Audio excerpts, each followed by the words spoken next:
Welcome back to మీ TV. మీ శ్రీనివాస్. ఈరోజు మనతో పాటు తోలుగుంట గవర్నమెంట్ డాక్టర్ మాజిదా బేగంతో ఈరోజు మన ముఖాముఖి కార్యక్రమం. ఫస్ట్ మనకి విద్యా వైద్యం ప్రజలకి అందడానికి ఫ్రీగా ఉచిత వైద్య సేవలు గురించి ప్రతి ఒక్కరూ ప్రస్తావిస్తూ ఉంటారు. సో దాంట్లో భాగంగా రోగులకు సంబంధించిన సమస్యలు బోర్డు అనే ఆరోగ్య సమస్యలపై ప్రస్తుత ప్రభుత్వ హాస్పిటల్లో చేసే పనులు, ప్రభుత్వ హాస్పిటల్ గురించి ప్రజల్లో ఉన్న అపోహ, నెగిటివ్ అపోహ, ప్రభుత్వం అనేసరికి ప్రతి ఒక్కరికి సరిగ్గా చెవులోనే నెగిటివిటీ అంటే కొన్ని ప్రజల్లో కొన్ని సందిగ్ధాలు, అపోహాలు, అనుమానాలు ఉన్నాయి. వాటికి ఈరోజు మేడం గారితో పూర్తిగా క్లారిటీగా మనం అడిగి తెలుసుకుందాం. మేడం నమస్తే. మేడం ప్రకారముగా ప్రభుత్వం హాస్పిటల్ అంటే కొంచెం ప్రజల్లో ఉన్న అవేర్నెస్ అంటే ఉన్న టాక్ ప్రస్తుతానికి ఎక్కడైనా సరే ప్రభుత్వం ఉద్యోగులు కానీ ప్రభుత్వం హాస్పిటల్ అనేసరికి ఎవరికైనా ఉద్యోగస్తులు ప్రభుత్వం తరపు నుంచి ఏదైతే ఉందో అది ప్రభుత్వ సంస్థ నుంచి ఏదైతే వస్తున్నాయో వాటి గురించి ప్రతిదీ కూడా కంపల్సరీ సరిగ్గా చేయడం, సరిగ్గా ఉండడం ఇలా నెగిటివ్ టాక్ అంటూ నడుస్తూ ఉంటుంది. మరి ఈ రోజు ఎప్పటి నుంచో రన్ అవుతుంది. దాని మీద ఈ రోజు మనం యాక్చువల్గా ప్రభుత్వ హాస్పిటల్కి సంబంధించిన ప్రభుత్వ హాస్పిటల్లో ప్రభుత్వం ద్వారా ఏ సర్వీసెస్ ప్రోగ్రామ్స్ వచ్చాయి మేడం? గవర్నమెంట్ అంటే రోజు అన్ని ఏ విధంగా ప్రజలకి మంచి చేయాలి, వాళ్ళు ఇంకా ఆరోగ్యంగా చేయాలి అన్న ఆలోచనతో రోజు ఒక కొత్త ప్రోగ్రామ్ ప్రవేశపెడుతూనే ఉన్నది. దాన్ని 100% అమలు చేస్తూ ఉన్నది. ఇందులో మొట్టమొదటిగా మొన్న SNSP స్వస్థ నారీ స్వశక్తి క్యాంపెయిన్ లో లాంచ్ చేసిన NCD/CD 4.0 అంటే ఇంతకు ముందు NCD/CD 3.0, 2.0, 1.0 వీటన్నిటిలో బీపీ, షుగర్ ప్రతి వాళ్ళకి చెక్ చేయాలి అన్నది అయింది. ఇప్పుడు ఆ బీపీ, షుగర్ కన్నా ఒక అడుగు ముందుకు వేసి క్యాన్సర్ స్క్రీన్. ఈ మధ్య కాలంలో పెరుగుతున్న మహమ్మారి మనకి తెలియకుండానే మన మధ్యలోనే వయసుతో సంబంధం లేకుండా అందరినీ అది బాధపడుతుంది. సో దాన్ని మొదటి లక్షణాల్లోనే గుర్తిస్తే 100% దాన్ని క్లియర్ చేయగలము. ఫస్ట్ స్టేజ్ లో ఉంటే దాన్ని పూర్తిగా నయం చేయగలము అన్న ఇది మీద ముఖ్యంగా నోటి క్యాన్సర్, రొమ్ము క్యాన్సర్, గర్భాశయ ముఖ ద్వార క్యాన్సర్, ఈ 3 క్యాన్సర్లు బట్టి వాటికి తగిన ఫస్ట్ లైన్ స్క్రీనింగ్ మొత్తం చేసేసి వాటిలో ఏమైనా సస్పెక్ట్స్ ఉంటే వాళ్ళని ఫర్దర్ చెకప్స్ కోసం పంపించాలి. వాళ్ళకి జనాల్లో తెలియకపోయినా మనం వాళ్ళకి ఆ లక్షణాలు ఏమో తెలిసేలా చేసేసి ఆ స్క్రీనింగ్ ఖచ్చితంగా అందరినీ ముందైతే బీపీ, షుగర్ అని చెప్పి 35 సంవత్సరాలు అన్నారు. తర్వాత 35 కాదు 18 సంవత్సరాల నుంచి అందరికీ బీపీ, షుగర్ టెస్టింగ్ అన్నారు. ఈ క్యాన్సర్ స్క్రీనింగ్ కూడా 18 సంవత్సరాలు దాటిన వాళ్ళు అందరికీ ఖచ్చితంగా స్క్రీనింగ్ చేయాలి అన్న కొత్త ప్రోగ్రామ్ ని స్టార్ట్ చేసింది. ఆ ప్రోగ్రామ్ ఆల్మోస్ట్ ఒక 3 months ఉందండి. స్వస్థ నారీ స్వశక్తి పరివార్ ప్రోగ్రామ్ తో పాటే ఫస్ట్ లాంచ్ చేసింది. ఆ రోజు స్పెషలిస్టులు అందరూ అన్ని ప్రదేశాల్లో పెట్టింది. ఇది ఇప్పుడు డోర్ టు డోర్. ముందైతే ఒక ప్లేస్ లో ఫిక్స్డ్ గా అక్కడిని జనాలు మొబిలైజ్ చేసేవాళ్ళు. ఇప్పుడు ఆ జనాలు వాడలుగా వాళ్ళు వచ్చేస్తారు. కానీ బెడ్ రీడర్ పేషెంట్స్, రాలేని ముసలి వాళ్ళు, అలాంటి వాళ్ళని మిస్ అయిపోతామేమో అన్నట్టు ప్రతి door to door survey all the population 18+ వాళ్ళు స్క్రీన్ చేయాలి అన్నట్టు స్క్రీనింగ్ అవుతుంది.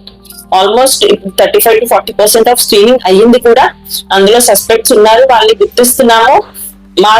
మాకు కూడా ఇంకా సస్పెక్ట్ మా ఫస్ట్ ఫీల్డ్ లెవెల్ స్టాఫ్ దాన్ని గుర్తించి మా దగ్గర పంపిస్తారు. మాకు కూడా ఖచ్చితంగా అనుమానంగా అనిపిస్తే మేము దాన్ని ఫర్దర్ కేజెస్ కి రిఫర్ చేస్తాం. ప్రస్తుతానికి మనం మా గ్రామంలో లెపర్సీ ప్రోగ్రామ్ నడుస్తున్నారు. లెపర్సీ అంటే ఏంటి, అసలు ఈ సర్వే ఎవరు చేస్తున్నారు, ఎవరితో జరిపిస్తున్నారు, ఈ సర్వే వల్ల ప్రభుత్వం ఏం సేకరిస్తుంది, దానిపై ప్రజల్లో అవగాహన కల్పిస్తున్నారు మేడం? LCDC అండి, లెప్రసీ కేస్ డిటెక్షన్ క్యాంపెయిన్. ఆ క్యాంపెయిన్ నవంబర్ 17 నుంచి స్టార్ట్ చేశాము. నవంబర్ 31 వరకు కూడా నడుస్తుంది. 14 రోజుల క్యాంపెయిన్. అండ్ ఇదేం కొత్తది కాదండి, ప్రతి సంవత్సరానికి 2 సార్లు ఈ క్యాంపెయిన్ చేస్తూనే ఉన్నారు. మేడం, ఈ లెప్రసీకి ఇంత ఇంపార్టెన్స్ ఇవ్వడానికి కారణం ఏంటి? కుష్టు వ్యాధి. లెప్రసీ అన్నది కుష్టు వ్యాధి. వేరే జబ్బులు ఏమైనా సరే మనిషికి వస్తాయి, మందులు వాడితే తగ్గేసి వదిలేసిపోతాయి. కానీ ఇది కుష్టు వ్యాధి ఫస్ట్ స్టేజ్ లో దీన్ని గుర్తించకపోతే ఏ సెకండ్ స్టేజ్ లోనో థర్డ్ స్టేజ్ లోనో గుర్తిస్తే మనిషిని ఆ రోగం నుంచి ఫ్రీ చేయొచ్చు, అంటే అతను వేరే ఒకళ్ళు ఇన్ఫెక్ట్ చేయకుండా చేయొచ్చు, కానీ దాని వల్ల వచ్చేసిన నష్టం, ఆ డిజబిలిటీ, ఆ కుష్టు ఏదైతే ఉన్నదో అది తీయలేం, ఏం చేసినా దాన్ని తీయలేం. సో ఏ పేషెంట్ అయినా కుష్టు స్టేజ్ వరకు, థర్డ్ స్టేజ్ వరకు వెళ్ళకూడదు. ఆ ఫస్ట్ స్టేజ్ లోనే గుర్తించాలి, ఒక ఇన్ఫెక్షన్ స్టేజ్ లోనే గుర్తించి దాన్ని పూర్తిగా క్లియర్ చేయాలి. డిసెబిలిటీ అన్నది రాకూడదు. వయసు అయిపోయిన తర్వాత జెరియాట్రిక్ ఏజ్ వల్ల వచ్చే డిసెబిలిటీ తప్పనిసరి, దాన్ని మార్చలేము, కానీ దీన్ని మార్చగలము. ఇది జస్ట్ ఒక ఇన్ఫెక్షన్. అన్ని ఇన్ఫెక్షన్స్ ని ఎలా అయితే ఇది చేస్తామో దీన్ని కూడా ఇన్ఫెక్షన్ స్టేజ్ లో గుర్తిద్దాము. జస్ట్ ఒక చిన్న చిన్న మచ్చలు, కానీ కనిపించని మచ్చల స్టేజ్ లోనే దీన్ని గుర్తించి క్లియర్ చేద్దాము అన్న ఇది మీద ఈ క్యాంపెయిన్ ప్రతి సంవత్సరం 6 నెలలకు ఒకసారి 14 రోజుల పాటు ఈ క్యాంపెయిన్ జరుగుతుంది. అదే మేడం, స్టాఫ్ అంటే ఎవరు చేస్తున్నారు మేడం? ఇది first level of screening. 2 teams, ప్రతి విలేజ్ కి 2 టీమ్స్, ఒక ఆశా, ఒక ఎన్ఎం ఒక టీం అయితే ఎంఎల్హెచ్పి తో పాటు ఇంకో ఆశా ఒక టీం. వీళ్ళతో పాటు ఒక మేల్ వాలంటీర్ కూడా ఉంటారు. ఆ మేల్ వాలంటీర్ అన్నది ఎవరైనా అవ్వచ్చు. స్వచ్ఛందంగా నేను వచ్చి చేస్తాను, ముందు హెల్త్ అసిస్టెంట్స్ ఉండేవాళ్ళు, వాళ్ళతో అసలు మర్యాద ప్రస్తుతానికి అది లేకపోవడం వల్ల మేల్ వాలంటీర్ ఎవరైనా మనిషి స్వతహాగా వస్తాను, నేను మీకు హెల్ప్ చేస్తాను అంటే ఆడవాళ్ళని చూడడం ఎంత సౌకర్యంగా ఉంటుందో మగవాళ్ళని కూడా ఇబ్బంది పెట్టకుండా ఉండాలి అన్న వాలంటీర్స్ అందరికి బేసిక్ ట్రైనింగ్ ఇస్తాం, ఇలా మచ్చలు అని గుర్తించి. సో వాళ్ళు చూసి చెప్పగలరు. అదే చిన్న పిల్లలకి 5 సంవత్సరాల లోపు ఉన్న వాళ్ళకి ప్రోగ్రామ్ ఏ సర్వే ఉంది మేడం? దాని ప్రోగ్రామ్ పేరు ఏంటి? 0 to 5 years SANS program, అంటే to create awareness and to remove all the pneumonia successfully. అంటే ఒక దగ్గు జలుబు అన్న కేసుని ఫస్ట్ గా ట్రీట్ చేయకుండా వదిలేస్తే ఆఫ్టర్ పీరియడ్ ఆఫ్ టైం, ఒక వారం 10 రోజుల్లో అది నిమోనియాగా మారిపోవచ్చు. ఆ నిమోనియా వరకు వెళ్ళకూడదు. 0 to 5 years పిల్లలు ఎవరు కూడా జస్ట్ ఒక దగ్గు జలుబు మందు వేస్తే తగ్గిపోయే రోగాల్ని ముదుర్చుకొని దాని వల్ల చనిపోకూడదు అన్న ఇదిలో ఈ సాన్స్ ప్రోగ్రామ్ కూడా నడుస్తుందండి. నవంబర్ 12th నుంచి ఫిబ్రవరి 28th వరకు. ఈ చలికాలం క్లైమేట్ చేంజ్ అయ్యే టైంలో ఇదే ఎక్కువగా పిల్లలు దగ్గు జలుబులు ఎఫెక్ట్ అయ్యే టైం కాబట్టి ఈ టైంలో ఎవ్రీ ఇయర్ కూడా నడుస్తుంది సాన్స్ ప్రోగ్రామ్ కూడా. దాంట్లో ఇది కూడా ASHA ANM team first level of screening. వాళ్ళ తర్వాత వాళ్ళు చూసి వాళ్ళకి సీరియస్ అనిపించిన కేసెస్ మా దగ్గరికి రిఫర్ చేస్తారు. ఇంకా మాకన్నా మాకు కూడా అవ్వదు అన్నప్పుడు నిమోనియా ఫస్ట్ ఎయిడ్ ట్రీట్మెంట్ ఇచ్చేసి మేము హెల్త్ సెంటర్ కి రిఫర్ చేస్తాం. ప్రతిసారికి ప్రభుత్వం అనేసరికి ప్రభుత్వ హాస్పిటల్ అవని, ప్రభుత్వ ఆఫీసెస్ అవని, ప్రభుత్వం నుంచి వచ్చేది ఏదైనా కానీ ప్రభుత్వం అనేసరికి ఒక ప్రజల్లో ఒక థింకింగ్ అంటూ ఉంటుంది మేడం. ప్రభుత్వం నుంచి అది సేవలు సరిగ్గా చెయ్యరని, ప్రభుత్వం సర్వీసు పబ్లిక్ కి సరిగ్గా అందవని ఇట్లాంటి ఒపీనియన్ అయితే ప్రజల్లో వస్తుంది మేడం. మన గవర్నమెంట్ హాస్పిటల్ ద్వారా జరిగే సన్నివేశాలు ఏవైనా మనకు వచ్చినట్లయితే ప్రస్తుతం మనకి మెయిన్ అసలు ప్రభుత్వం చేసే అది టైమింగ్ కానివ్వండి, వైద్యం కానివ్వండి, ప్రజలకి మీ ద్వారా ఎప్పుడైనా అవగాహన కల్పించారా? ప్రభుత్వం తరపు నుంచి ఇలా నడుస్తుంది, ఎట్లా ఉంటుంది మీ ప్రాసెస్? ప్రస్తుతం ప్రభుత్వం ఏ టైమింగ్ చెప్తుంది, ఏ సర్వీసులు ఇమ్మంటుంది, ఎలా చెప్తుంది మీకు ప్రభుత్వం ద్వారా? అసలు టైమింగ్స్ కానీ మీరు వచ్చినా రాకపోయినా, లేకపోతే మీరు వస్తున్నారా లేదా, మిమ్మల్ని అబ్జర్వ్ చేసే వాళ్ళు మీ పై అధికారులు ఉంటున్నారా లేదా, ఇవన్నీ ప్రజలకి తెలియట్లేదు అనేది, అందుకే ఈ గ్యాప్ మెయింటైన్ అవుతుంది అనేది మా ఉద్దేశం మేడం. దాని గురించి యాక్చువల్ గా ఫుల్ గా క్లారిటీగా దీని గురించి ఎక్స్ప్లెయిన్ చేయండి మేడం. ప్రభుత్వం ఉద్యోగులైనా, ప్రభుత్వం హాస్పిటల్స్ అయినా, ప్రభుత్వం ఆఫీస్ ఏ ఆఫీసులు అయినా సరే ప్రభుత్వం వారు ప్రజలకు చేయడానికి వారధిలా పెట్టిన ప్రభుత్వం. కానీ ఈ నెగిటివ్ థింకింగ్ పోవాలంటే దాని గురించి పూర్తిగా క్లారిటీగా చెప్పండి మేడం. యాక్చువల్లీ ఇదంతా ముందు ఉండేది, అంటే నాకు తెలియదు, నేను సర్వీస్ లో జాయిన్ అవ్వకుండా ఇలా ఉండేదేమో. ఇప్పుడు పద్ధతి మారింది. ఏదైనా సరే గవర్నమెంట్ హాస్పిటల్ ముందులా కాదు, ప్రతి దానికి అన్ని టెస్ట్లు A to Z. మొత్తం ముందు బీపీ షుగర్ తో అయిపోయింది, ఇప్పుడు బీపీ కాదు, షుగర్ కాదు, దాంతో పాటు CBC అని చెప్పండి, లేదంటే యూరిన్ టెస్ట్లు, కిడ్నీ ఫంక్షన్ టెస్ట్లు, all kinds of test, typhoid, dengue, malaria, అన్ని రకాల టెస్ట్లు ఇక్కడ అవుతాయి. ఇంకా మీరు చెప్పేదానికి నేను కొంచెం కాంట్రిబ్యూట్ చేయడానికి చెప్తున్నాను. నేను బయట పేషెంట్ ఒకరి కాదు ఇలా వస్తూ ఉంటారు, బయట చూపించుకున్నాం మేడం, ఇలా టాబ్లెట్లు వేసుకున్నాము తగ్గలేదు, టెస్టులు చేయించుకోమన్నారు నన్ను ఫలానా ఆర్ఎంపీ. బయట ఎందుకు చేయించుకుంటాం, మన గవర్నమెంట్ హాస్పిటల్కి వెళ్ళి అక్కడ అన్ని టెస్టులు ఫ్రీగా అయిపోతాయి నీకు అంటే. ఆ పర్స్పెక్టివ్ ముందు ఎలా ఉండేది, అక్కడ టెస్ట్లు ఏమి అవ్వవు, మందులు ఇచ్చి పంపించాలనే పర్స్పెక్టివ్ ఉండేదేమో, నాకు తెలియదు. ఇప్పుడున్న పర్స్పెక్టివ్ ఏంటంటే టెస్ట్లు అన్నీ అక్కడ అవుతున్నాయి, నువ్వు బయటకు వెళ్ళి డబ్బులు తగలేసుకోక్కర్లేదు, అక్కడికి వెళ్ళి చేయించుకో అన్నట్టు వస్తున్నారు జనాలు. ఇప్పుడు ఆ ట్రెండ్ నడుస్తుంది. లేదు గవర్నమెంట్ హాస్పిటల్లో అన్ని అవుతాయి, లేదంటే ఫలానా మందులు మాకు తెలిసిన డాక్టర్ చెప్పారు మేడం, మీ దగ్గర అవైలబుల్ ఉంటే మాకు ఇవ్వండి. అలా కూడా మా దగ్గర అన్ని డ్రగ్స్ కూడా అవైలబుల్ ఉన్నాయి. సో ఆ పర్స్పెక్టివ్ పడుతుంది. ఇప్పుడైతే ఆ పర్స్పెక్టివ్ నాకు పర్సనల్ గా నేను ఎక్స్పీరియన్స్ చేయలేదు. ముందు కన్నా లైక్ మేము బయట కొనుక్కోలేకపోతున్నాం, అమ్మ ఈ రకం మందులు రాశారు, దీనికి సంబంధించి మీకు ఉండండి అంటే ఎవరికైనా చిన్న ఇది ఉంటుంది, స్పెషలిస్ట్ ఎక్స్ట్రా ట్రీట్మెంట్ అన్నది. గవర్నమెంట్ హాస్పిటల్ పెద్ద హాస్పిటల్స్ ఎందుకని వెళ్ళట్లేదు, పేషెంట్ లోడ్, అంత లోడ్ లో అంత లైన్ లో కూర్చోవాలా, అలా కాకుండా బయట 100 రూపాయలు ఇస్తే డాక్టర్ చూసేస్తారు కదా, ఆ మందులు ఇక్కడ మన హాస్పిటల్లో తీసుకొచ్చు కదా. ఇది అయిపోయింది కానీ ఇక్కడ చెయ్యట్లేదు, చూడట్లేదు. I don't think so. ఇప్పటికీ కూడా ప్రస్తుతం గవర్నమెంట్ హాస్పిటల్లో ప్రెగ్నెన్సీస్, కంపల్సరీ ప్రెగ్నెన్సీ కేసులన్నీ కూడా ఒక గవర్నమెంట్ హాస్పిటల్లో మ్యాక్సిమం గ్రామాల్లో గవర్నమెంట్ హాస్పిటల్కి వచ్చి చూపించుకోవడం జరుగుతుంది. కానీ ఇక్కడ ఏమంటే అది జ్వరం కానీ ఏదైనా డిసీజెస్ ఏదైతే ఉన్నాయో దానికి ఆటోమేటిక్ గా లోకల్లో ఉన్న ఒక ప్రైవేట్ క్లినిక్ దగ్గరికి వెళ్ళిపోవడం జరుగుతున్నాను. సో దాని గురించి చెప్పండి. ప్రెగ్నెన్సీస్ కొన్ని కేసెస్ ఉన్నాయండి, వాళ్ళు ఎంత చూపించినా ప్రైవేట్ చూపించుకున్నా డెలివరీకి ఎన్టీఆర్ గవర్నమెంట్ హాస్పిటల్కి వచ్చేస్తారు. ఎందుకంటే అది చిన్న నమ్మకం, అక్కడ అవసరం అయితేనే తప్ప మా పొట్ట కొయ్యరు, కుదిరినంత వరకు మమ్మల్ని నార్మల్ డెలివరీ చేస్తారు, అవసరాన్ని బట్టే చేస్తారు అని. ఇంకా ప్రెగ్నెన్సీ ప్రతి నెల 9వ తారీఖున రావాల్సింది. కొన్ని ఈసీలు ఉంటాయి, మాకు మా మండలంలో ఉండవు, బయట ఉంటాయి, వైజాగ్ లో అంతా పెళ్ళి. కానీ ఫలానా 9వ తారీఖు వెళ్ళి హాస్పిటల్ చూపించుకోవాలని వచ్చే వాళ్ళు కూడా ఉన్నారు. ఇక్కడికి వస్తారు జెన్యూన్ గా, అంటే గవర్నమెంట్ హాస్పిటల్ పర్స్పెక్టివ్ ఇదేం కమర్షియల్ గా ఉండదు, నిజాయితీగా మాకు చెప్తారు, ఏమున్నది క్లియర్ గా చెప్తారు, చేస్తారు అన్న ఇది మీద. అంటే పాజిటివ్ థింగ్ నాకు అనిపిస్తుంది. నెగిటివ్ అయితే నాకు అంటే ఉన్నది అలా అపోహపడే వాళ్ళు కూడా ఇంకా చెయ్యాలి ఇంకా చెయ్యాలి. ఆల్ ద సర్వీసెస్ గవర్నమెంట్ లో దొరుకుతాయి, but not all at one place.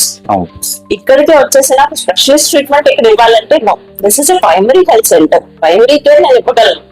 కానీ లేదు కాదు, దీని next step secondary care, speciality care, దీనికోసం నువ్వు ఏహెచ్ నర్సీపట్నం వెళ్ళాలి. కొంచెం చదువుకున్న వాళ్ళు తెలిసిన వాళ్ళు ఓకే చెప్పింది కరెక్ట్, కొంచెం తెలియని వాళ్ళు అవేర్నెస్ లేని వాళ్ళు లేదు ఇక్కడ ఏం చూపించుకున్నా వెళ్ళిపోమంటున్నారు. అక్కడే ఆర్పు అనేది ఆ మైండ్ సెట్ అనేది అక్కడ ఒక్క పాయింట్ లో ప్రైవేట్ హాస్పిటల్స్ ఎందుకు ప్రిఫర్ చేస్తారు, all services at one door. అర్థమైందా, లైక్ స్పెషలిస్ట్ కూడా వాళ్ళకి ఒక దగ్గర అవైలబుల్ అవుతారు. మనకి స్పెషలిస్ట్ ఉన్నారు, బట్ ప్రైమరీ సెంటర్ లో అవైలబుల్ ఉండరు. అలా కొంచెం ముందుకెళ్తే హైయర్ సెంటర్ ఉన్నది, అక్కడ స్పెషలిస్ట్ ఉన్నారు, మనిషి తీసుకెళ్తారు. అలా చాలా మంది మొబిలైజ్ అవుతున్నారండి. ఆ చిన్న పర్స్పెక్టివ్. ఇప్పుడు ఒక ఏదైనా పెద్ద ఇంజరీ ఉన్నది, అమ్మ ఎక్స్రే తీస్తారా, ఎక్స్రే ప్రైమరీ సెంటర్ లో ఎలా అవుతుంది, అవ్వదు. నువ్వు ఎక్స్రే తీసుకొని వచ్చేసాయి, దాని తర్వాత మందులు నేను ఇస్తాను. నీకు దగ్గు వస్తుంది, కఫం పరీక్ష చేశాను, అందులో ఏం లేదు, కానీ నీకు కఫం ఉన్నట్టు అయితే నేను మళ్ళీ ఎక్స్రే చేసి చూడాలి, చేసేయండి అమ్మా. లేదు ఎక్స్రే రప్పదు, నర్సీపట్నం చేయించుకుంటా, నర్సీపట్నం వెళ్ళి చేయించుకుని వస్తే మిగిలిన ట్రీట్మెంట్. టీబీకి నీకు ఉంటే టీబీ నేను ఇస్తాను మందులు, లేదు నీకు నిమోనియా ఉంటే నేను ఇచ్చేస్తాను మందులు, కానీ ఎక్స్రే నా దగ్గర అవ్వదు ఇక్కడ అని. మేడం ప్రస్తుతానికి మన హాస్పిటల్లో ఉన్న మెయిన్ ఎక్స్రే ఇక్కడ ఎక్విప్మెంట్ ఉంది మేడం, ఎక్స్రే లేకపోతే స్కానింగ్ టెస్ట్ లో ఇవన్నీ జరుగుతున్నాయి. ఇవి ఉన్నాయి ఇక్కడ ల్యాబ్ ఎంతవరకు ఇచ్చారు, అక్కడ ఏ సర్వీసులు చేస్తున్నారు, దాని గురించి అనేది నేను ఇంపార్టెంట్ గా అడగడం చెప్తున్నాను. అది like primary health centre, it's first aid clinic. అదే మీ ద్వారా అది మనుషుల్లోకి వెళ్తుంది కాబట్టి నేను ప్రైమరీ హెల్త్ సెంటర్ అంటే ఫస్ట్ ఎయిడ్ క్లినిక్. కొన్ని ఉంటాయి స్పెషలిస్ట్ థింగ్స్, అది జస్ట్ ఎంబీబీఎస్ తో అవ్వదు. ఒక ఎంబీబీఎస్ డాక్టర్ చేయలేని బియాండ్ ఉంటుంది. అల్ట్రాసౌండ్ స్కానింగ్ ఉన్నదంటే రేడియాలజిస్టే చేయాలి, లేదంటే ఒక టిఫా స్కానింగ్ ప్రెగ్నెంట్ లేడీకి అవ్వాలంటే దానికి రేడియాలజిస్టే ఉండాలి. గైనకాలజిస్ట్ కూడా ఫాస్ట్ గా టిఫా చేయరు, రేడియాలజీకి వదిలేస్తారు. అలా ఇప్పుడు ఎక్స్రే చేయాలంటే దానికి ఎక్స్రే టెక్నీషియన్ ఉండాలి, ఎక్స్రే మెషిన్ ఉండాలి. మన దగ్గర ఉన్నంత వరకు మనం చేస్తాం. దానికి మించి కొంచెం స్పెషలిస్ట్ టెస్ట్లు కావాలి, లిపిడ్ ప్రొఫైల్, కొలెస్ట్రాల్ టెస్ట్, అది పిహెచ్సి లో ఉండదు. ఎందుకంటే ఫస్ట్ ఎయిడ్ లో పార్ట్ కాదు, ఇది సెకండరీ కేర్. అదొక కార్డియాలజీ విభాగం లేదంటే గ్యాస్ట్రోఎంట్రాలజీ విభాగం. స్పెషలిస్ట్ డిపార్ట్మెంట్ మన దగ్గర లేనప్పుడు టెస్ట్లు మన దగ్గర ఉండవు. వాళ్ళకి అంటే టెస్ట్లు చేయట్లేదు, దీనికి ఒక ప్రొఫార్మా ఉన్నది, ఒక 14 టెస్ట్ లో 20 టెస్ట్ లో, ఇది బేసిక్ టెస్ట్ లో ఉన్నది, ఇంతవరకు మాత్రమే అవుతుంది. దానికి మించి టెస్ట్లు పెట్టలేక కాదు గవర్నమెంట్, ఇక్కడ పెట్టినా ఉపయోగం ఉండదు. ఒక స్పెషలిస్ట్ కి చూపించాలన్నప్పుడు అది స్పెషలిస్ట్ ఉన్న హాస్పిటల్లోనే ఉంటది. ఆ టెస్ట్ కానివ్వండి లేదంటే స్పెషలిస్ట్ అవ్వనివ్వండి. ఇప్పుడు మీరు చెప్పినట్టే ఒక గైనకాలజిస్ట్ ఇక్కడ తెచ్చి పెట్టాను అనుకోండి, ఒక గైనకాలజిస్ట్ కి మళ్ళీ ఆవిడకి ఏం కావాలి, మళ్ళీ ఆవిడ ఓటీ పెట్టాలి. ఎన్ని పిహెచ్ఎస్ ఇప్పుడు అనకాపల్లిలో 62 పిహెచ్ఎస్ ఉన్నాయి, 62 ఓటీస్ వాళ్ళు పెట్టలేరు కదా. సో దాన్ని ఒక 2 ప్లేసెస్, ఒక ఏరియా హాస్పిటల్ నర్సీపట్నం, ఒక ఎన్టీఆర్ హాస్పిటల్ లేదంటే అన్నప్పుడు హాస్పిటల్ ఫిక్స్డ్ ప్లేసెస్ లో speciality care. Speciality care obviously it's costly. So దాన్ని కొన్ని ప్లేసెస్. అలాగే మేడం, ఒక పేషెంట్ హాస్పిటల్కి వచ్చి పేషెంట్ చూపించుకున్న తర్వాత ఇచ్చిన టాబ్లెట్స్ అంటే మళ్ళీ ఈ రోజు వచ్చి ఒక పేషెంట్ చూపించుకున్నారు అనుకో మీ దగ్గర, మళ్ళీ నెక్స్ట్ డే అంటే 3 days మళ్ళీ సార్ వచ్చినప్పుడు మళ్ళీ ఇచ్చిన టాబ్లెట్లే ఇస్తున్నారు అనేది ఒక ఈ నెగిటివ్ అయితే ఉంది మేడం. ఇచ్చిన టాబ్లెట్లే ఇస్తారా ఏంటి అసలు? ఆయన అబ్జర్వ్ చేసినప్పుడు ఆ ప్రాబ్లం బట్టి ఇస్తున్నారా, లేకపోతే ఆ కండిషన్స్ బట్టి ప్రభుత్వం ఏదైతే ఇచ్చారో ఆ టాబ్లెట్స్ మీరు ఇస్తున్నారా, ఏంటి అక్కడ ఉన్న ప్రాబ్లం ఏంటి మేడం దీంట్లోనే? టాబ్లెట్ ఎక్కడైనా ఎప్పుడైనా, ఇప్పుడనే కాదు, ఒక 30 సంవత్సరాలు 50 సంవత్సరాలు వెనకాలైనా జ్వరం వచ్చినప్పుడు పారాసిటమాలే వేసుకుంటాం. జ్వరానికి వేరే మాత్రం లేదు. జ్వరం వస్తే పారాసిటమాల్, ఆ పారాసిటమాల్ ని P650 అనొచ్చు, డోలో 650 అనొచ్చు, టాంబిఫ్లామ్ అనొచ్చు, ఇంకేదైనా అనొచ్చు. లాస్ట్ కి అందులో ఉండే కాంపోజిషన్ పారాసిటమాల్ 650 mg. పేషెంట్స్ కి అదే అర్థం కాదు. మొన్న దగ్గు జలుబు జ్వరం అని వచ్చినప్పుడు నాకు ఇదే మాత్రం ఇచ్చావు, ఇవాళ ఏమొచ్చి నాకు వాంతులు విరోచనాలు అయి జ్వరం అవుతుందంటే కూడా ఇదే మాత్రం ఇస్తాం. అదే జ్వరం ఉన్నప్పుడు జ్వరానికి పారాసిటమాల్ ఇస్తాం. అర్థమవుతుందా? ఇక్కడ గవర్నమెంట్ లో మాకు మల్టిపుల్ కంపెనీస్ కాదు, ఒక ఫార్మాస్యూటికల్ కంపెనీ ఏదైనా వస్తే same that drug will continue. So జ్వరానికి పారాసిటమాల్ ఇస్తాం. లేదు వాడికి జలుబు ఉన్నదంటే ఆ సెట్రిజన్ కానీ ఆ ఎబిల్ కానీ అవే ఇస్తాం. అర్థమైందా? ఇప్పుడు బయటకు వెళ్తే మల్టిపుల్ కంపెనీస్ ఉంటాయి, ఆ కంపెనీ పేరు చూసేసి ఓకే ప్రతిసారి కొత్తది ఇస్తున్నారు అంటారు, కానీ లోపల చూస్తే మళ్ళీ ఆ కాంపోజిషన్ సెట్రిజన్ 5 mg ఉంటుంది. అది వాళ్ళకి అర్థం కాదు. సో మెడిసిన్ ప్రతిసారి అదే ఇస్తుంది. ఇప్పుడు బీపీ పేషెంట్ బీపీకి టెల్మిసార్టాన్ 40 mg అంటే టెల్మిసార్టానే, దానికి వేరే వేరే కంపెనీ పేర్లు ఉండొచ్చు, కానీ ఇది లోపల ఉన్న కాంపోజిషన్ ఆ టెల్మిసార్టాన్ 40 mg. మన ఆన్లైన్ సప్లై లో ఉన్న వాటికి కంపెనీ పేరు ఉండదు. టెల్మిసార్టాన్ అంటే టెల్మిసార్టాన్ డైరెక్ట్ కాంపోజిషన్ నేమే కనిపిస్తుంది. It's always telmisartan and 40 mg, it's always analytical 5 mg. Company names మారుతూ ఉంటే, ఆ ముచ్చు రంగు మారుతూ ఉంటే, ఆ టాబ్లెట్స్ కాంపోజిషన్ సేమ్. ఇప్పుడు వాడికి ఏ మలేరియా వచ్చిందంటే ఆ ఆర్టిమిసిన్ ఇవ్వాలి, కానీ వేరే డ్రగ్ లేదు దానికి. ఆ డబ్బా మారింది, ముచ్చు మారింది అంటే వేరే అనుకుంటారు. The treatment is same, basically ఉన్న composition same. The composition matters. ముసలి వాళ్ళు అలాగా రంగు అంటారు, నాకు ఎర్ర మాత్రమే కావాలి, ఎర్ర మాత్రమే కావాలి, నువ్వు తెల్ల మాత్రం ఎందుకు ఇచ్చావు? లేదు తాత అది ముచ్చు మారింది, అందులో ఉన్న మందు అదే, మనకి అర్థమయ్యేలా చెప్తాం. లేదు నాకు వద్దు, నాకు ఎర్ర మాత్రమే కావాలి, సర్లే ఇప్పుడు ప్రస్తుతానికి లేదు, ఈ 10 రోజులు వేసుకో, బాగలేదు నీకు తేడా కొట్టిందంటే అప్పుడు మళ్ళీ ఇస్తాను ఎర్ర మాత్రం. 10 రోజులు పోయాక వేసుకుని వస్తాను, లేదమ్మా మాత్రలాగే పనిచేసింది, నాకేం తేడా అనిపించలేదు అంటాడు. లైక్ ఫీడ్బ్యాక్ అంటే వాళ్ళు కొంచెం కౌన్సిల్ చేయాలి. ఇట్స్ లైక్ అదే టాబ్లెట్ వాడు బయట కొనుక్కుంటే స్ట్రిప్ 50 రూపీస్, మన దగ్గర free of cost. 50 rupees strip మాత్రం లాగా ఇక్కడ కూడా ఉండాలంటే అవ్వదు. షుగర్ టాబ్లెట్స్ ఎలా ఉంటాయి, మెట్ఫార్మిన్ ప్లస్ గిలిప్రైడ్ మొత్తం కలిపేసి సింగిల్ మాత్రం బయట ఇచ్చేస్తారు, కొంచెం కాస్ట్లీ. ఇక్కడికి వస్తే నువ్వు 2 మాత్రం వేసుకోమంటున్నావు, మన దగ్గర 2 కలిపి ఉండవు. మెట్ఫార్మిన్ వేరేగానే వేసుకోవాలి, ఆ మిగిలిన గిలిప్రైడ్ వేరేగానే వేసుకోవాలి. ఇక్కడ వస్తే 2 మాత్రలు మింగాలి, అక్కడికైతే 1 మాత్రం ఇస్తున్నారు, దాంతోనే కంట్రోల్ అయిపోతుంది. The thing is same medicine ఇక్కడ నేను 2గా ఇస్తున్నాను అంతే. అంటే ఇది ఒకటి ఉంటది, అక్కడ తక్కువ మెడిసిన్స్, తక్కువ సైడ్ ఎఫెక్ట్స్, నువ్వు ఎక్కువ మాత్రలు. అంత డ్రగ్గే అక్కడ లోపలికి వెళ్తుంది, ఇంత డ్రగ్గే ఇక్కడ లోపలికి వెళ్తుంది. Patient perspective. ఎక్సెప్షన్ గా జరిగిన సన్నివేశాలు ఏంటంటే ప్రభుత్వ హాస్పిటల్కి వస్తే ఇంజక్షన్ చేయరు, స్కాన్ చేయరు, టెస్ట్ చేయరు. ఇదొక ప్రైవేట్ క్లినిక్ హాస్పిటల్కి కానీ క్లినిక్ కానీ వెళ్తే అక్కడ ఏంటంటే ఇమీడియట్ గా ఫస్ట్ టెస్ట్, తర్వాత స్కాన్, ఇంజక్షన్ ఇవన్నీ ఇస్తున్నారు. చిన్న ప్రజలు అయితే అపోహ ఉంది మేడం. అంటే ఇక్కడ స్కానింగ్ టాబ్లెట్లు ఇవన్నీ ఇంత లిమిట్ ఉందని ప్రజలకు తెలియక అపోహపడతారా, లేకపోతే అక్కడ ఉన్న సిచ్యువేషన్ ఏం తెలుసుకో అలాగా కూడా అవ్వచ్చు. అంటే ప్రతి దానికి ఒక సిస్టమాటిక్ థింగ్. చిన్నపిల్లలు ఫస్ట్ క్రాలింగ్ చేస్తారు, తర్వాత వాకింగ్ చేస్తారు. డైరెక్ట్ గా వాకింగ్ చెయ్యరు, స్టెప్ బై స్టెప్ ఏదైనా సరే. అలాగే ఇది కూడా ఫస్ట్ ఓరల్ ట్రీట్మెంట్. అంటే ఏదైనా ప్రతి డ్రగ్, నేను చెప్పేది ఏంటంటే ప్రతి డ్రగ్ ప్రతి దేంతో అయినా ఎంత లాభం ఉంటుందో ఎంత కొంత నష్టం చేస్తుంది బాడీకి. కాదని కాదు కదా, మన ఒంట్లో కానీ ఏ వస్తువైనా మన లోపలికి వెళ్తుందంటే ఇంత దానివల్ల బెనిఫిట్ అయితే ఇంతైనా చిన్న ప్రాబ్లం ఎక్కడో క్రియేట్ అవుతుంది ఆబ్వియస్ గా. అలాంటప్పుడు ఫస్ట్ ఒక మనిషిని ఏదైనా ఇప్పుడు జలుబు వచ్చింది రాగానే జలుబు మాత్రమే వేసుకోవాలి, ఫస్ట్ యాంటీబయాటిక్ వేసేసుకోకూడదు.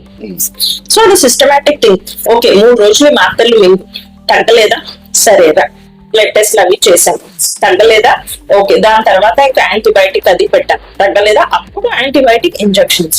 కానీ పేషెంట్ పర్స్పెక్టివ్ ఎలా ఉంటుందంటే ఇవాళ వెళ్ళానా నాకు రేపటికి నయం అయిపోవాలి. ఎలా అవుతుంది? అప్పుడు యూరిన్ ఇన్ఫెక్షన్ అయిందంటే 1 రోజులు యాంటీబయాటిక్ వేసుకోవాల్సిందే.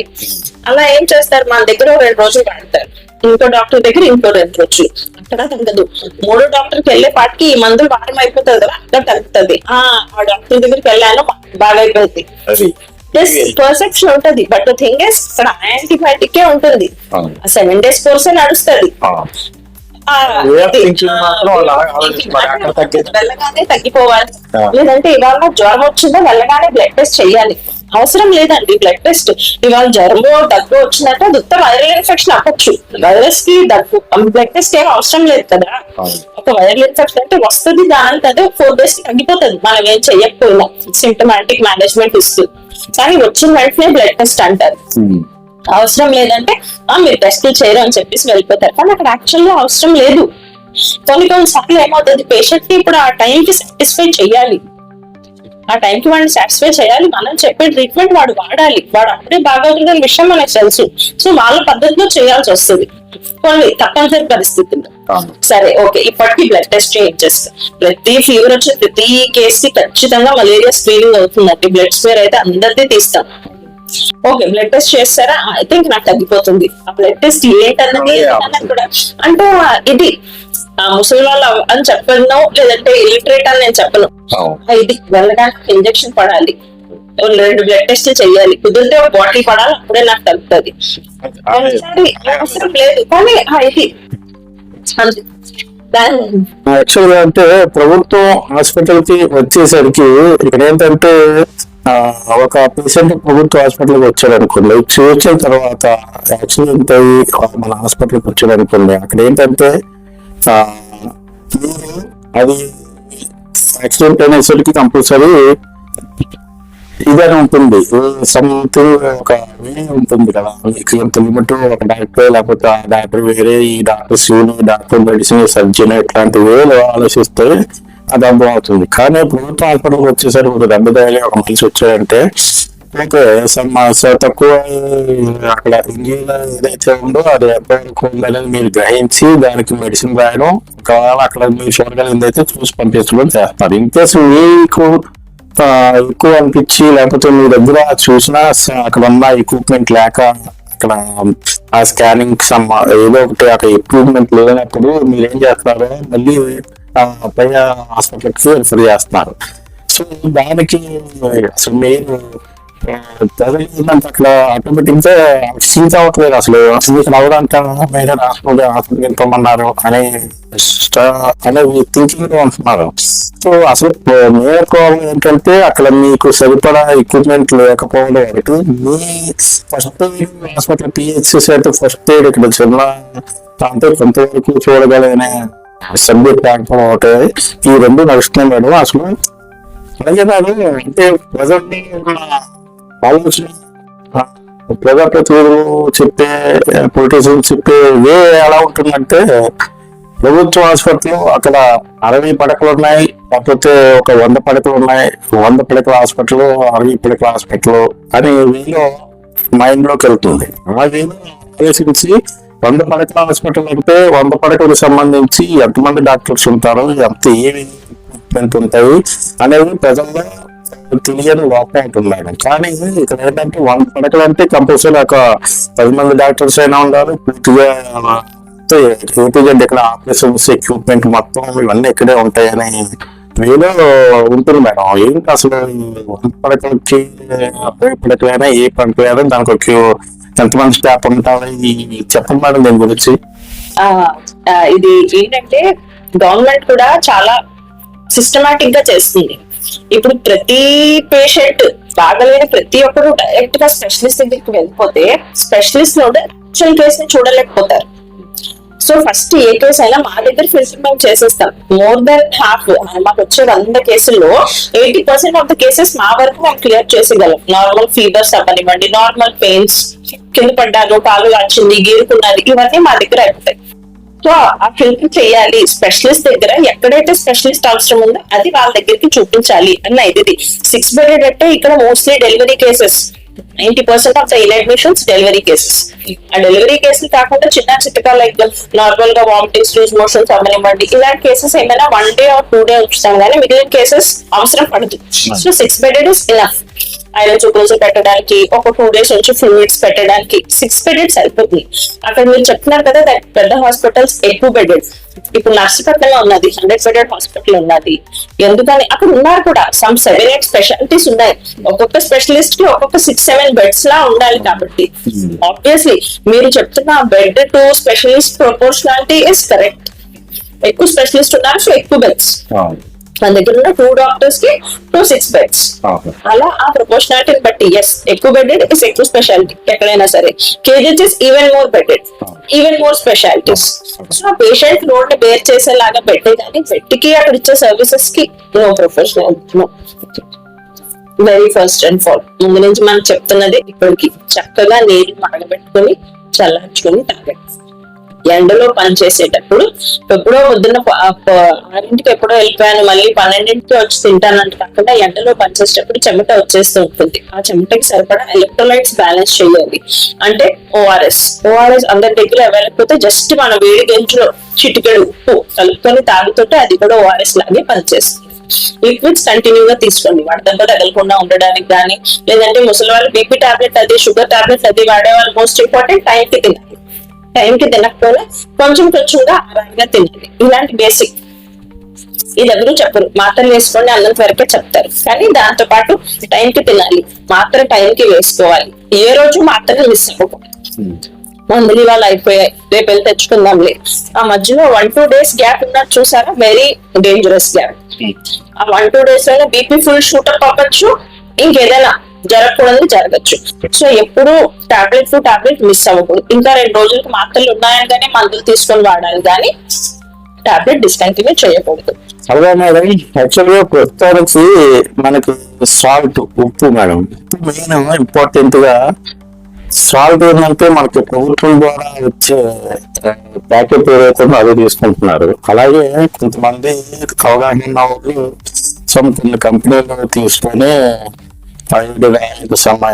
ఇట్లాంటి కంపెనీలు తీసుకొని వాళ్ళు చేస్తున్నారు. అసలు మెయిన్ ప్రాబ్లం ఏంటంటే ఉప్పుకు సంబంధించి ఉప్పుకున్న ప్రాబ్లం ఎంత వాడాలి, రకమైన ఉప్పు వాడాలి, అసలు కల్లుప్పు అంటే ఏంటి, కల్లుప్పుకి ప్లస్ ఈ సాల్ట్ ప్యాకెట్ కి డిఫరెన్స్ ఏంటి, ఏది తీసుకుంటే మంచి ఆరోగ్యంగా ఉంటారు, ఉప్పు వల్ల ఎఫెక్ట్, అందులో ఉన్న రకాలు జబ్బులు ఏ జబ్బులు వస్తాయి, ఎన్ని రకాల జబ్బులు వస్తాయి, పూర్వీకులు ఏదైతే వాడేవారో అది కాకుండా ప్రస్తుతానికి సాల్ట్ పైన ఉన్న ఎఫెక్ట్ మనకి చాలా రకాలైన సాల్ట్లు ఉన్నాయి మేడం. యాక్చువల్ గా ఇందులో ఏంటంటే బిర్యానీ చేసేటప్పుడు టేస్టింగ్ సాల్ట్, మామూలుగా జనరల్ గా మనం ఇట్లాంటి తక్కువ రకం సాల్ట్ ప్యాకెట్స్, వీటి వల్ల వచ్చే ముప్పు, దాంట్లో ఉన్న ఎఫెక్ట్ ప్రజలకి వివరించండి మేడం ఒకసారి.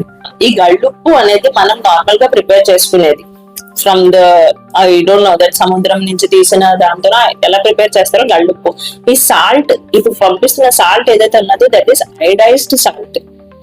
ఐడిన్ ముందు ఇంత ఉండేది కాదు, ఇప్పుడు వచ్చేసాయి. అందరికి థైరాయిడ్ జబ్బులు వచ్చాయి, హార్మోన్ ఇంబ్యాలెన్స్ వల్ల అవ్వచ్చు, మనం తీసుకునే డైట్ వల్ల కావచ్చు, లేదంటే వేరే స్ట్రెస్ ఫ్యాక్టర్స్ వల్ల కావచ్చు. ఆ థైరాయిడ్ హైపోథైరాయిడ్ దాన్ని బీట్ చేయడానికి కావాల్సిన ముఖ్యమైన మినరల్ ఐడిన్. ఈ సాల్ట్ ఖచ్చితంగా ఇది 100% అందరి ఇళ్లలో ఏదో ఒక విధంగా వీళ్ళు కన్జ్యూమ్ చేస్తారు అన్న ఇది. గవర్నమెంట్ సాల్ట్ ని ఐడిన్ తో 45 చేసింది. గళ్ళుప్పు కాదమ్మా, ఐడైజ్డ్ సాల్ట్ తీసుకోండి, కొంతవరకు థైరాయిడ్ సమస్యలు రాకుండా ప్రివెంట్ చేస్తుంది అని. సో ఈ సాల్ట్ ఇప్పుడు జనాలు ఏం చేస్తున్నారు అంటే అవసరానికి మించి కన్జ్యూమ్ చేస్తున్నారు. అదొక ఫ్యాషన్ అయిపోయింది. మనం కూరలో సాల్ట్ వేసి కలుపుకున్న టేబుల్ మీద సాల్ట్ ఉంటుంది మనకి సపరేట్ గా కలుపుకొని తినడానికి. No, daily requirement. ఒక రోజుకి ఒక మనిషికి తీసుకోవాల్సిన maximum salt 5 grams, only 5 grams. అంటే మనం తినే ఫుడ్ లో ఎక్స్ట్రా సాల్ట్ కలుపుకపోయినా దాంట్లో ఆల్రెడీ కొంచెం ఉంటుంది కదా NaCl, సరిపోతుంది అది. కానీ కొంచెం యాడ్ చేసుకోవచ్చు. Maximum is 5 grams. కానీ కాదు, ఆన్ అన్ యావరేజ్ ఇవాళ ఉన్న కన్సంప్షన్ కి ఒక్కొక్క person per day literally 20 grams of salt consume చేస్తున్నారు. అంటే it is directly increasing the risk of BP, hypertension. అది తెలియట్లేదు. మొన్న మనకి ఆల్రెడీ మనమనే కాదు, నార్మల్ మీటింగ్స్ లో కూడా చెప్తున్నారు, ఉప్పు తగ్గించండి, నూనె తగ్గించండి, ఫిజికల్ ఎక్సర్సైజ్ పెంచండి. దిస్ ఇస్ అవేర్నెస్ క్రియేట్ చేయడం. ప్రస్తుతానికి ప్రెగ్నెంట్ మనకి ఏంటంటే కొంతమంది కొంత అపోహ ఉంది మేడం. ఏంటంటే యాక్చువల్ గా మనకి అత్తవారింటి దగ్గర ఉన్నప్పుడు ఒక డాక్టర్, తర్వాత అమ్మవారింటి వచ్చేసరికి మళ్ళీ అక్కడికి వెళ్ళాలంటే కొంచెం డిస్టెన్స్ వేరియంట్ ఉందని మళ్ళీ దగ్గరలో ఉన్న హాస్పిటల్కి చూస్తారు. ఇక్కడ ఏంటంటే అక్కడ మళ్ళీ ఒకలాగా ఇక్కడ ఒకలాగా చూస్తారనే ఒక్కొక్క భయం అయితే. రెండోది ఏంటంటే డాక్టర్ మారేసరికి ఒక్కొక్క డాక్టర్ ఒక్కొక్కలా అర్థం అవుతుంది, ఒక్కొక్క డాక్టర్ ఒక్కొక్కలాగా అర్థం అవుతుంది. సో ఇద్దరు చేసిన దానికి కొంచెం ప్రాబ్లమ్స్ ఇష్యూస్ వస్తాయనేసి నా అపోహ అయితే ఉంది మేడం. అలాగే డాక్టర్ ఏదైనా ప్రెగ్నెన్సీ ప్రాసెస్ మాత్రం మెడిసిన్ కానీ లేకపోతే అటు ఆహారం కానీ ఏదైనా కానీ అక్కడ వాతావరణానికి సంబంధించిన కొన్ని విషయాలు అయితే ఇట్లాంటి కొంతమందికి అపోహ ఉంది మేడం. దాని గురించి అసలు ప్రెగ్నెంట్ అనేసరికి ఎక్కడైనా చూపించుకోవచ్చు, ఏ డాక్టర్ అయినా చూపించుకోవచ్చు, వాతావరణం ఎలాగైనా ఒకలా ఉంటుంది. దీని గురించి కొంచెం క్లుప్తంగా వివరించండి మేడం. ప్రెగ్నెన్సీస్ ప్రతి స్త్రీ తన జీవితంలో ఖచ్చితంగా ఈ face she has to go through.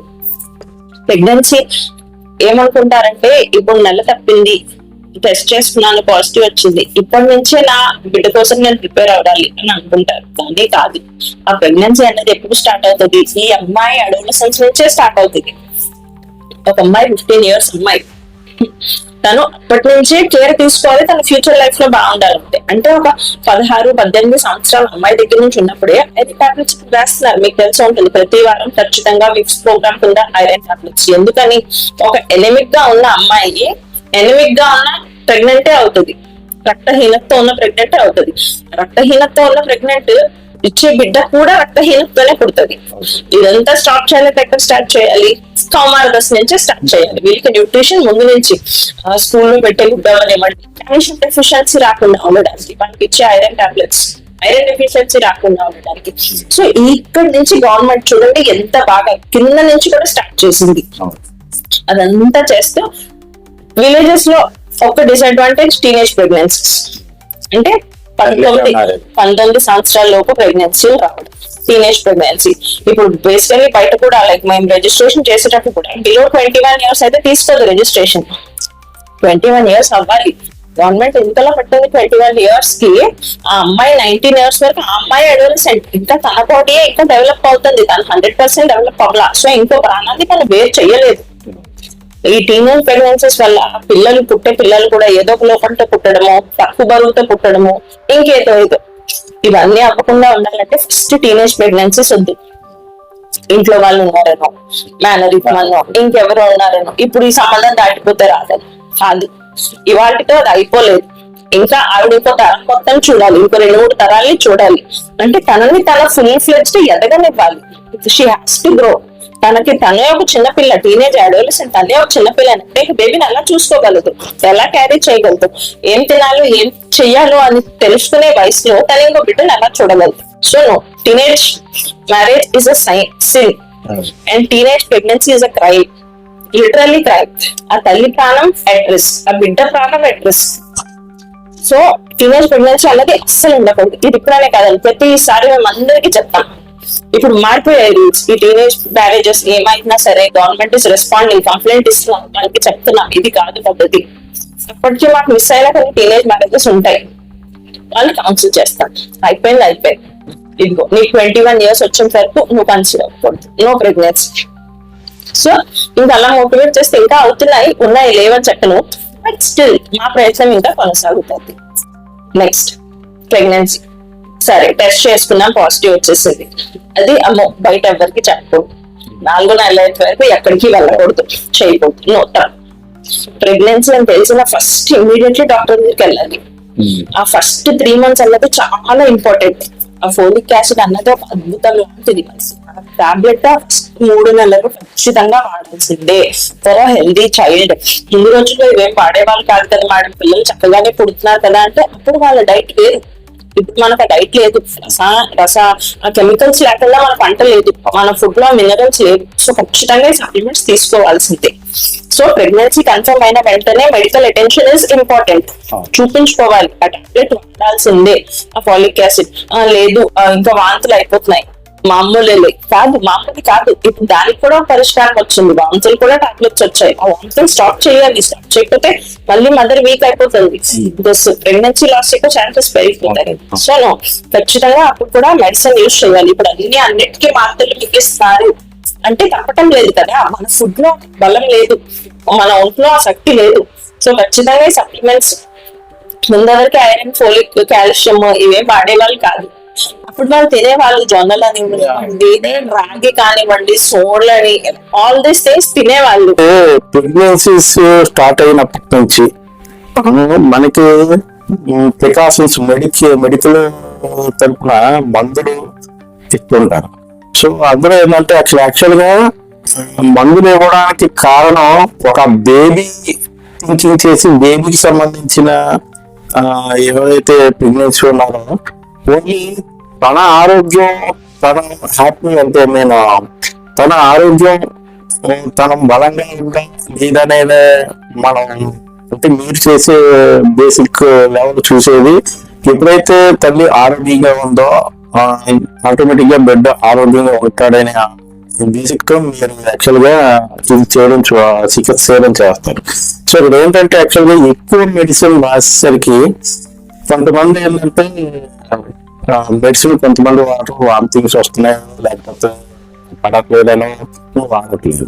కానీ ఇక్కడ ఏంటంటే మెయిన్ బేసిక్ ఫుడ్ కరెక్ట్గా తీసుకోవడం, ఫుల్ ఆఫ్ ఉండడం వల్ల ప్రెగ్నెంట్కి మెడిసిన్స్ యూజ్ చేయాల్సి వస్తుంది, మెడిసిన్స్ ఇవ్వాల్సి వస్తుంది అనేవి వాళ్ళు ఆలోచించట్లేదు. మేము మెడిసిన్ ఎక్కువగా రాస్తున్నారు, మెడిసిన్ ఎక్కువ తీసుకొని వస్తున్నారు అంటే దాని అర్థం అవును లోపం అవ్వచ్చు, సమ్ వేరే వేరే కారణాలు అవ్వచ్చు. అయితే దానికి మెడిసిన్ ఇస్తున్నారనేవి వాళ్ళకి అర్థం అవ్వట్లేదు. అక్కడ ఏంటంటే అక్కడ ఊళ్ళో ఆలోచించిన వాళ్ళు అక్కడున్న ప్రెగ్నెన్సీ కాబట్టి బిడ్డకి ఇవన్నీ చేస్తున్నారు అని ఆలోచిస్తున్నారు. కానీ మనసుకి ఒక ప్రెగ్నెంట్ వచ్చిన తర్వాత జాగ్రత్తగా ఫుడ్ విషయం దేవుని మెయింటైన్ చేయాలనే విషయం చాలా మందికి అర్థం అవట్లేదు. ఆ ఫుడ్ లేకపోవడం వల్ల this is a famous saying, eat your food like medicine or you have to eat your medicine as food. అన్నంని ఫుడ్ మెడిసిన్ లాగా తీసుకోండి, అది మందు అమృతం మనల్ని బాగు చేస్తాను ఇదిగా తీసుకోవాలంట. లేదంటే మందుల్ని అన్నంలా తినాల్సి వస్తుంది. ఇప్పుడు ఆల్మోస్ట్ మనం ఆ ఫేజ్ లో ఉన్నాం. ఆ ప్రాపర్ డైట్ లేకపోవడం వల్ల ప్రతిదానికి మందులు తీసుకోవాల్సి వస్తుంది, తప్పదు. ప్రతిరోజు ఇప్పుడు నార్మల్ గా ప్రెగ్నెన్సీ అనే కాదు, దాని తర్వాత కూడా ఒక ఉమెన్ బీటర్ మెనోపాజ్ పిల్లలు పుట్టేశాక కూడా కాల్షియం టాబ్లెట్స్ వాడాలి. ఇప్పుడు ఎవరు తింటారండి రోజుకో గ్లాస్ పాలు, ఉడకబెట్టిన గుడ్డు ఎవరు తింటారండి? తినకూడదు. గుడ్డు కొలెస్ట్రాల్ అంటారు, పాలు ఇంకేదో అంటారు. కాదు, అందులోనే ఆరోగ్యం ఉండాలి, అది కన్జ్యూమ్ చేయాలి. లేదా తాగను తిను అంటే తప్పదు, కాల్షియం టాబ్లెట్ తీసుకోవాల్సింది. అలా. సో టాబ్లెట్స్ ముందు నుంచి వేసేస్తున్నారు, బిడ్డకు వేడైపోతుంది, లేదు వేయాలి, అవి వేస్తేనే బిడ్డ చక్కగా పెరుగుతుంది. అండ్ దాంతో పాటు ఈ మారుతున్న తరాల వల్ల ప్రెగ్నెన్సీలో వచ్చే కాంప్లికేషన్స్, ప్రెగ్నెన్సీలో కొత్తగా షుగర్లు వచ్చేస్తున్నాయి, బీపీలు వచ్చేస్తున్నాయి, ఇంకేవో. సో వీటన్నిటికీ ఎవ్రీ మంత్ మినిమం చెకింగ్ అయితే ఖచ్చితంగా చేయించుకోవాలి. ఒక ప్రెగ్నెన్సీ కన్సీవ్ అయిన దగ్గర నుంచి డెలివరీ అయిపోయేంత వరకు కనీసం మినిమం 4 విజిట్స్, మాక్సిమం 12 విజిట్స్. అది అంటే తక్కువలో తక్కువ 4 సార్లు అయినా విజిట్ చేయాలండి. ఏ కొండ ప్రాంతాల్లోనే ఎక్కడో హాస్పిటల్ కి రానేది. కానీ యాక్చువల్ గా యాక్సెసిబిలిటీ ఉన్న వాళ్ళు 7వ నెల వరకు నెలకు ఒకసారి చూపించుకోవాలి. 7వ నెల దాటాక నెలకు 2 సార్లు, 9వ నెల తగ్గితే ప్రతి వారానికి ఒకసారి చూపించుకోవాలి. ఎందుకంటే ఎప్పుడు నొప్పులు వస్తాయో, ఎప్పుడు ముని తగ్గిపోతుందో, ఎప్పుడు ఇంకేమైనా అవ్వచ్చు వాళ్ళకి తెలియదు. ఇంటిలో ముందులాగా 10 మంది పిల్లలు లేరు కదా ఇలా అవుతుందో తెలుసుకోవడానికి. పొద్దుగా ఒకరు లేదంటే ఇద్దరు. సో సగం మందికి ఆ సిమ్టమ్స్ కూడా తెలియదు. వాళ్ళకి అప్పటికే ఆశాలు, వీధి డోర్ టు డోర్ వాళ్ళకి మొబిలైజేషన్, స్కిల్కారీ యాప్, ఫోన్ కాల్స్ అన్ని చెప్తున్నారు. బట్ స్టిల్ ఆ డాక్టర్ ఇస్ అ డాక్టర్. ఒక నార్మల్ పర్సన్ చూడలేనిది ఏదైనా డాక్టర్ చూడగలరు ఆ time. So doctor visit is a must. వెళ్ళాలి హాస్పిటల్ కి ఖచ్చితంగా. నా దగ్గరికి రావాలని నేను చెప్పను. ఎనీ డాక్టర్ మీకు యాక్సెసిబిలిటీలో దగ్గరలో ఉన్న డాక్టర్ దగ్గర ఖచ్చితంగా వెళ్ళండి. ఇది ఇంతేలే, ఇలాగే అవుతుందిలే, నడుము నొప్పే కదా, కళ్ళు తిరగడమే కదా, లేదు కళ్ళు తిరుగుతున్నాయా, బీపీ చూపించుకోవాలి. బీపీ ఎక్కువైందా, తక్కువైందా, లేదంటే రక్తం ఒంట్లో సరిపడా లేదా, ప్రతి దానికి మానిటర్. మనకి సహజం నార్మల్ కాదు అని అనిపించిన ప్రతి దాని వెనకాల ఏదో ఒక రీజన్ ఉంటుంది. సో అది ఖచ్చితంగా చూపించుకోవాలి. తగ్గిపోతుందిలే, అయిపోతుందిలే అన్న ధోరణి మనకు. అండ్ మోస్ట్ ఇంపార్టెంట్, డెలివరీ అయిపోయాక పత్యం పెట్టేస్తారండి. తినకూడదు, ఒంటి పూట తినాలి, బిడ్డ తరగదు, ఇలా ఇవి చెప్తారు. నో, బిడ్డ కడుపులో ఉన్నప్పుడు 3 పూటి కాదమ్మా, నువ్వు 5 పూటలు తినాలి, తినాలి అని చెప్పేవాళ్ళు. పుట్టిసాక అదే తల్లి కదా పాలు పడుతుంది ఆ బిడ్డకి. మరి అలాంటప్పుడు అదే న్యూట్రిషన్ కదా ఇవ్వాలి, ఫ్యాక్ట్ కొంచెం ఎక్కువ కదా ఇవ్వాలి. ఎందుకంటే ఈవిడ ఇంత నార్మల్ డెలివరీ చేసింది, ఆవిడ బాడీ హీల్ అవుతుంది, ఆవిడ ఒక డిజీజ్ ఒక బాధ నుంచి ఆవిడ సొంతంగా హీల్ అవుతూ ఇంకో ప్రాణానికి బలాన్ని ఇస్తుంది. అంటే ముందు కన్నా ఎక్కువ న్యూట్రిషన్ కదా తీసుకోవాలి. గవర్నమెంట్ గుడ్డు ఇస్తుంది, పాలిస్తుంది. నో గుడ్డు తినకు, పిల్లవాడు తరగదు. లేదు నాన్ వెజ్ తినకూడదు, పిల్లవాడు తరగదు. ఎందుకు తరగదండి? మనం ఏం తిన్నా ఏం తాగినా బిడ్డకు ఆ పాలే కదా ఇస్తాం. మటన్ ఏం పెట్టట్లేదు కదా పిల్లవాడికి. ఏదైనా వాడి కడుపు అరుగు తీసుకునేలాగా వాడి బాడీ ఫామ్ అయ్యేలాగే మన బాడీలో మిల్కే ప్రొడ్యూస్ అవుతుంది. కానీ అరగదు, లేదంటే నువ్వు పప్పు అది తింటే చీము పట్టేస్తుంది అని ఇంకో పెద్ద అపోహ. పప్పులు తినకూడదు. పప్పులు ఈజ్ ప్రోటీన్, తినాలి. అది తింటేనే బాడీ మానుతుంది. చీమ్ అయిపోతుంది, చీమ్ పట్టేస్తుంది. ఇదంతా ఇన్ఫెక్షన్ కదా. ఇన్ఫెక్షన్ బయట నుంచి కదా వస్తుంది మన ఒంట్లోకి. లోపల ఇన్ఫెక్షన్ ఎలా పుడుతుంది? పుట్టదు. మనం ప్రోటీన్ తినడం వల్ల ఇన్ఫెక్షన్ రాదు, మన బాడీ బాగా హీల్ అవుతుంది. ప్రోటీన్ ఏంటి? దిస్ పప్పులు ఇస్ ప్రోటీన్, గుడ్డు ఇస్ ప్రోటీన్. అది తెలియటం లేదు.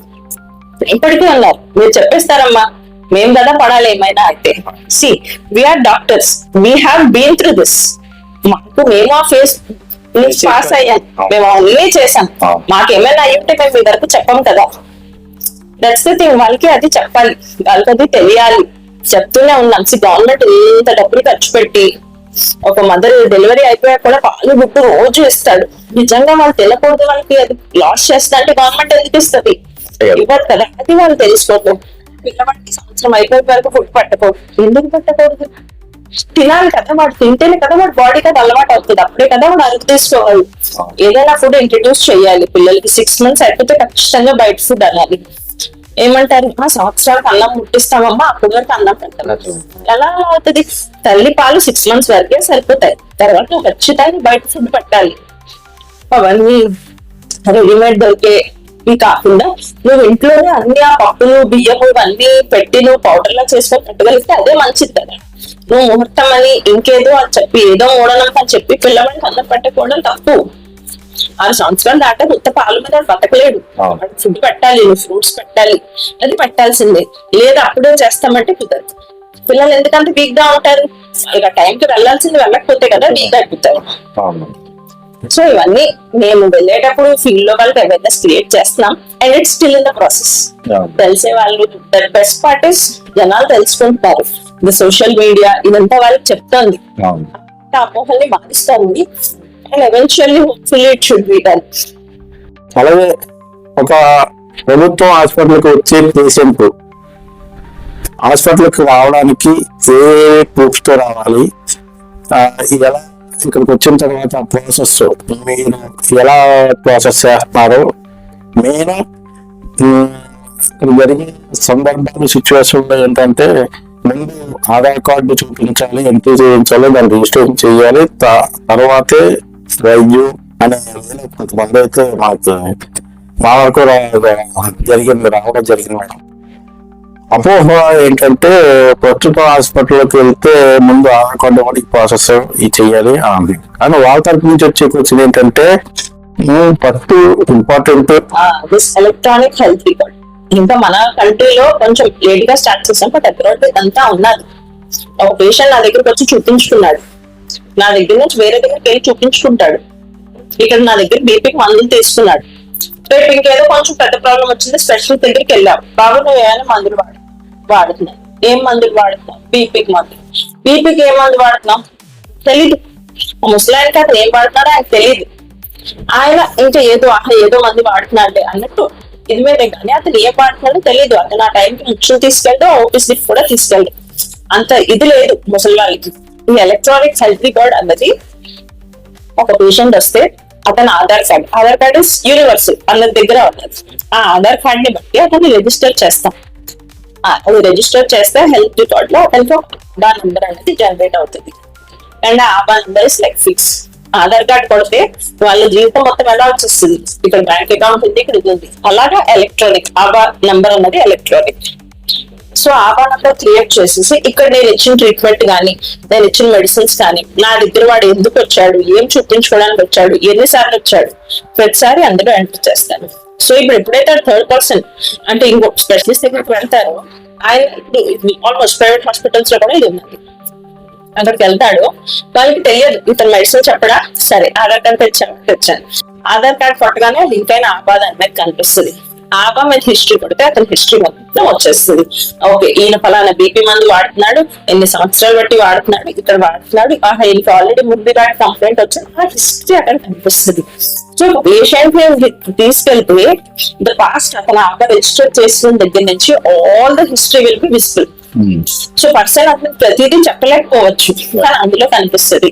లేదా ఇంకా అతనికి ఆపరేషన్ చేశారు, ఏదో ఆపరేషన్ అయింది, తర్వాత యాక్సిడెంట్ అయింది, ఏదో హాస్పిటల్ పెట్టేసి అతని హిస్టరీ అతనికి తెలియదు కదా, పేషెంట్ ఏమైనా ఉండొచ్చు, లేదంటే అతను ఏ హార్ట్ డిసీజ్ కోసమో ఏ మెడిసిన్స్ వాడుతున్నాడు, ఆపరేషన్ ఇంకోటి చేయాలంటే స్టాప్ చేయాలి. ఎలా తెలుస్తుంది, పేషెంట్ ఆ టైం చెప్పలేదు, బట్ ఆపరేషన్ ఎమర్జెన్సీ ఎక్కడ తెలుస్తుంది అది, మళ్ళీ అతను ఆన్లైన్ చేయగానే హిస్టరీ వచ్చేస్తుంది, దిస్ పేషెంట్ ఈ ఫలానా మెడిసిన్స్ ఫలానా టైంలో నుంచి యూజ్ చేస్తున్నాడు. So it's like the thing, అది అలా కొరిలేట్ అవుతుంది అనమాట. అందుకని ఎలక్ట్రానిక్ హెల్త్ రికార్డ్ ముందు పెద్దగా పక్కది చేయలేదు, ఇది చెయ్యాలి. ఇప్పుడు ఫారెన్ లో అదే కదండి, వాళ్ళకి ఇన్సూరెన్స్ జస్ట్ మనిషి లోపలికి వెళ్ళిపోవడమే లేట్, అంటే అతని హెల్త్ రికార్డ్ మొత్తం వచ్చేస్తుంది, అతని ఫైల్ మొత్తం ఆన్లైన్ లో రెడీగా ఉంటుంది, అది క్రియేట్ చేయాలి. ఒక పేషెంట్ ప్రతి మనిషికి అతని ఎలక్ట్రానిక్ హెల్త్ రికార్డ్ మెయింటైన్ చేయాలన్నది దీని ఇది. ఆధార్ కార్డ్ లేకపోతే చూడరా, లేదు చూస్తాం, కానీ నీకు అలవాటు చేయాలి. నువ్వు ఒక్కసారి ఆధార్ కార్డ్ తెచ్చి నీ ఆబా నంబర్ నేను ఎంటర్ చేసుకుంటే మీకు మంచిది. అప్పట్లో ఇప్పుడు నోట్ బందీ అప్పని బట్టి ఎంత ఇబ్బంది అయింది, కానీ ఎవరి కోసం మంచి అయింది. ఆధార్ కార్డు చేయించుకోవడం ఎన్ని బాధలు పడ్డాం, ఎన్ని కష్టాలు పడ్డాం, కానీ చివరికి ఎవరికి మంచి అయింది మనకి. ఎలక్ట్రానిక్ హెల్త్ రికార్డ్ కూడా కొంచెం ఇదే. సో ఇది మల్టిపుల్ లాగిన్స్, అతనికి ఎప్పుడు ఏ బ్లడ్ టెస్ట్ చేశారు, ఇంకా అన్ని లాగిన్స్ ఉంటాయండి.